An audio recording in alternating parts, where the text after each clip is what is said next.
Bom dia, meu amigo e minha amiga. Que a graça de Deus esteja com você, esteja aí, dando suporte à sua vida nesse dia, neste sábado, que você possa desfrutar do amor do Senhor, da comunhão com o Espírito Santo, que Jesus esteja presente na sua vida, fortalecendo você, renovando a sua vida nesse sábado. Você e sua família possam desfrutar da vida de Deus. Amém? Estamos conversando a respeito da igreja. Já falamos alguns dias aqui sobre o que é a igreja. A igreja somos nós que fomos chamados para fora, retirados das trevas e trazidos para a luz. Os filhos de Deus, a família de Deus. Isto é a igreja. Um edifício, um templo espiritual que o próprio Deus está construindo para habitar. Ela também é a noiva, aquela que se encontrará com o noivo e será uma só carne com ele. A igreja, ela é também o corpo de Cristo. Cristo é o cabeça.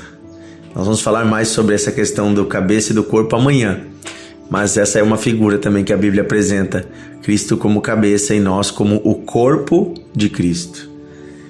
É interessante que a igreja, ela é criada por Deus, fundada por Deus, mas ela é constituída por homens, por seres humanos, homens e mulheres, jovens, crianças, adultos, idosos, pessoas de todos os povos, línguas, raças, nações, diferentes culturas, que entregaram sua vida a Jesus Cristo.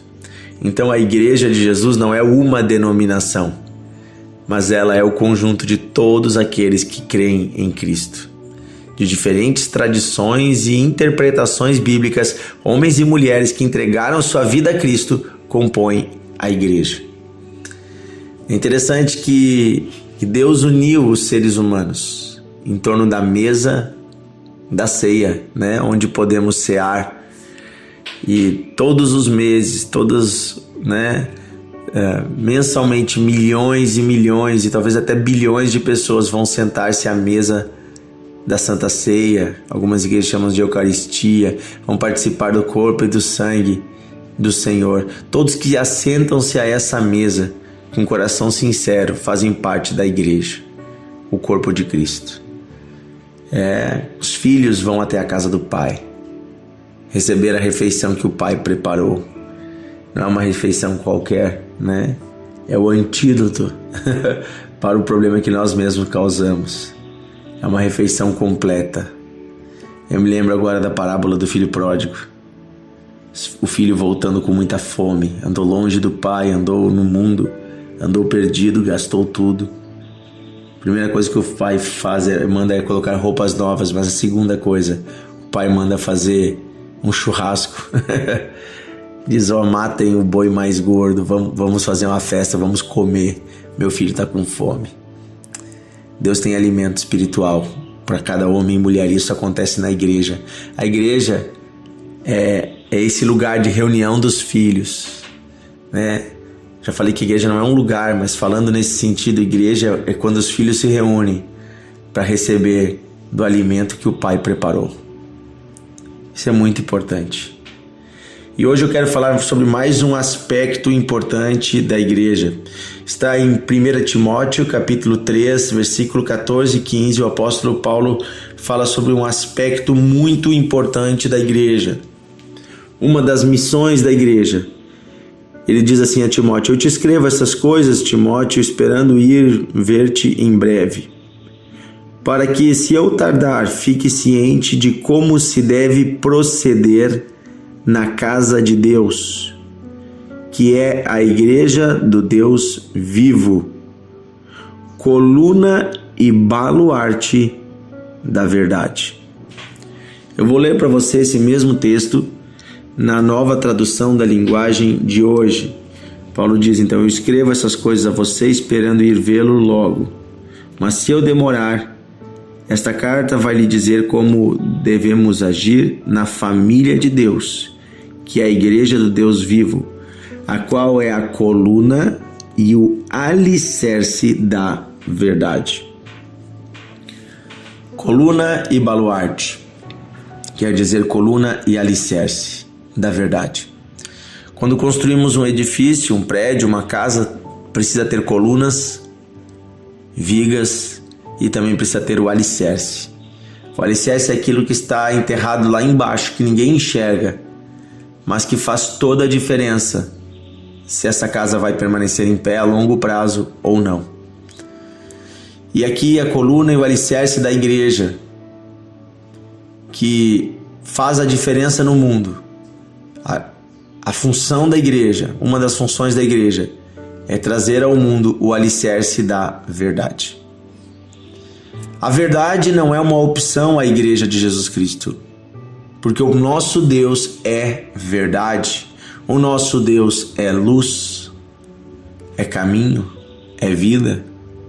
Se Deus é verdade, os filhos de Deus precisam andar na verdade, e isso diz respeito a vivermos uma vida verdadeira, honesta, sincera, mas também diz respeito ao que a igreja ensina. Por isso devemos tomar muito cuidado com o que ensinamos e também o que ouvimos, porque a igreja precisa se basear na palavra de Deus. A igreja é a coluna e o fundamento da verdade para o mundo. O mundo estará perdido se a igreja calar-se ou se a igreja adaptar-se ao mundo. Eu sempre digo isso, que a igreja de Jesus, ela precisa falar a linguagem do mundo, quer dizer, falar a linguagem, comunicar-se com a cultura do mundo, mas a igreja não deve se aculturar do mundo. Ou seja, não nos devemos nos tornar iguais ao mundo e nem aceitar o que o mundo impõe culturalmente. A nossa verdade é a Bíblia, é a palavra de Deus. O que está na Bíblia é a verdade, foi revelado por Deus, aquele que tem todo o poder e toda a sabedoria. Portanto, a inerrância da Escritura, o fato de que a Bíblia não erra, é um dos fundamentos da igreja, e a igreja deve se basear na Escritura. Eu acho muito interessante uma das frases de Martinho Lutero, um dos pais da Reforma Protestante, no momento em que a igreja estava muito perdida em si mesma, perdida em filosofias humanas, em ideologias baseadas em interesses humanos. Martinho Lutero se levanta com a verdade, proclamando a Bíblia, e por isso ele é condenado à morte pela igreja romana da época. Mas ele não se cala e Deus o protege, porque Deus queria que a verdade chegasse a todo o povo. Martinho Lutero traduz a Bíblia à língua alemã, mesmo sendo proibido. Ele faz isso. E uma das frases que ele diz é assim, a paz, se possível, mas a verdade a qualquer preço. Olha só, a paz, se possível, mas a verdade a qualquer preço. O que Martinho Lutero está dizendo é que para nós cristãos, se dizer a verdade, ensinar a verdade, pregar a verdade custe perdermos a nossa paz, este é um preço barato a ser pago, porque a verdade vale mais do que qualquer coisa nesse mundo. A verdade é o próprio Deus. Deus é verdade. Não devemos adulterar o Evangelho, não devemos adaptar o Evangelho ao que as pessoas querem ouvir. O que se espera do trabalhador é que ele seja fiel, diz a palavra. E fiel também diz respeito a ser fiel à palavra de Deus, fiel às verdades bíblicas. Nossas igrejas, nossas comunidades devem ser acolhedoras. Todos têm direito de entrar na igreja e participar dos cultos. Todos têm o direito de ouvir a palavra. Todos devem ser abraçados e amados, independente do seu passado, independente dos seus pecados, independente da sua condição. Todos devem ser acolhidos pela igreja, mas isso não quer dizer que a igreja vá passar a mão na cabeça do pecado humano e dizer que todo tipo de comportamento é aceito. A igreja recebe todas as pessoas, com os mais depravados comportamentos, não tem problema, recebemos a todos, amamos a todos, mas vamos pregar a verdade a todos, porque a verdade libertará o homem. A igreja pode ter pessoas gananciosas, a igreja pode ter pessoas adúlteras, a igreja pode receber pessoas que estão no pecado da violência, pessoas que estão andando no caminho da morte, pessoas que estão andando na homossexualidade, pessoas que estão andando em diferentes condições, e não tem problema, nós vamos amar a todos, acolher a todos, mas a palavra da verdade será pregada, e nesta palavra se declarará o que é errado e o que é certo, e a graça de Deus que é suficiente para transformar corações, a palavra que traz arrependimento, a palavra que traz mudança, a palavra que traz a nova vida, ela não pode deixar de ser anunciada pela igreja. Do contrário, seremos apenas um clube que abraça pessoas e que diz: está tudo bem, vocês são aceitos de qualquer forma. E esta não é a palavra de Deus. O homem não vai entrar de qualquer jeito no céu. É estreito o caminho, é estreita a porta. Sabe, a palavra de Deus ela é forte quando ela fala sobre isso. Você já ouviu quando Jesus disse que era difícil aos ricos entrarem no reino de Deus? Difícil, ele não disse que era impossível. E aí ele diz: é como um camelo passar pelo buraco de uma agulha. Você já ouviu essa palavra? Eu vou explicá-la para você. Quando você pensa no buraco de uma agulha, essas agulhas de tecer linha, você imagina o buraquinho da agulha bem pequenininho, estreitinho. É impossível um camelo passar por esse buraco. Então você vai dizer que é impossível algumas pessoas entrarem no reino de Deus. Não é esta a palavra de Jesus. A palavra agulha não significava naquela época a mesma coisa que hoje. Agulha era o nome dado a uma porta pequena que havia nas cidades. As cidades, elas antigamente tinham muralhas e tinham portões. Os portões eram grandes, feitos de madeira. E quando se fechava o portão grande, no final da tarde, se mantinha apenas uma pequena porta que havia nesse portão. Uma porta estreita e baixa, que passava apenas a altura de um homem. Uma pessoa por vez. Esta porta ela era mantida aberta até um certo horário e ficava um guarda do lado da porta. Isso para impedir que entrassem grandes números de pessoas e também que entrassem ladrões. Então ficava um guarda e podia entrar apenas um homem por vez. Agora, se um viajante viesse a essa cidade e ele chegasse com os seus camelos, um camelo conseguiria entrar por essa porta? Sim, conseguiria. Mas os camelos eram animais de carga, era sobre eles colocadas grandes cargas. Então, para o camelo entrar, ele precisaria primeiro retirar aquela carga e depois se abaixar para entrar.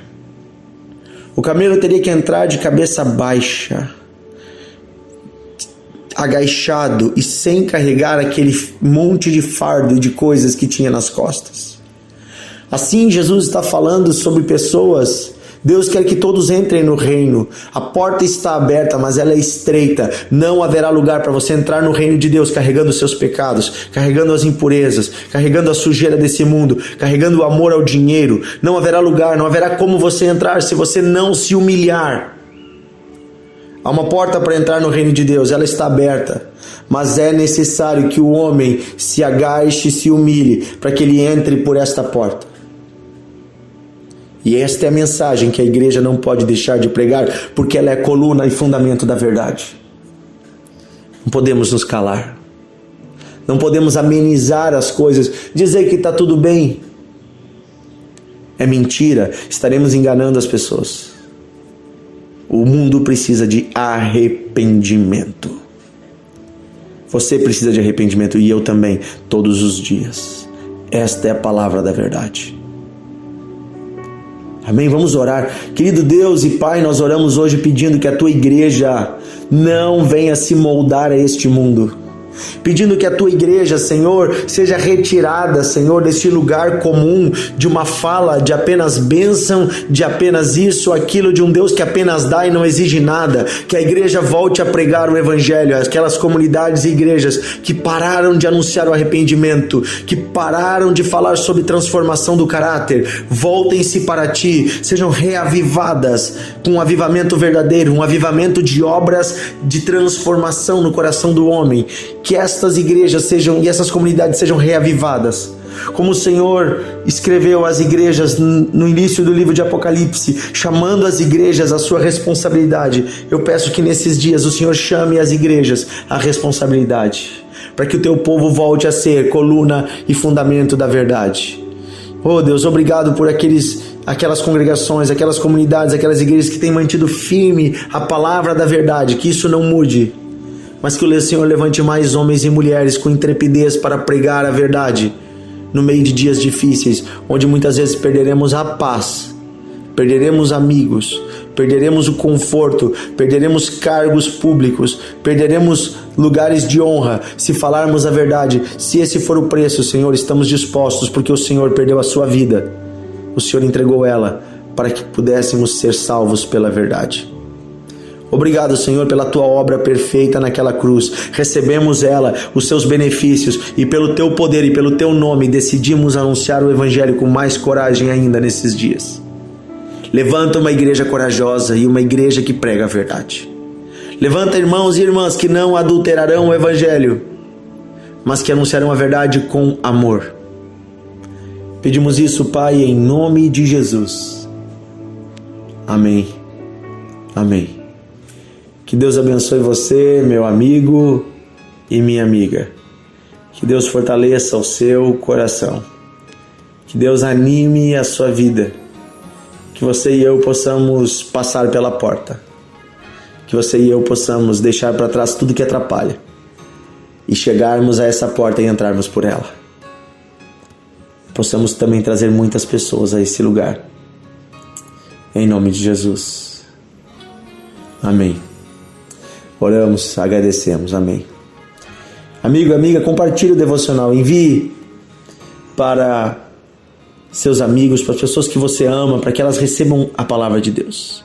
Participe da sua igreja, não deixe de ir ao culto, de ir ao encontro, de participar, não deixe de participar da Santa Ceia também esse final de semana.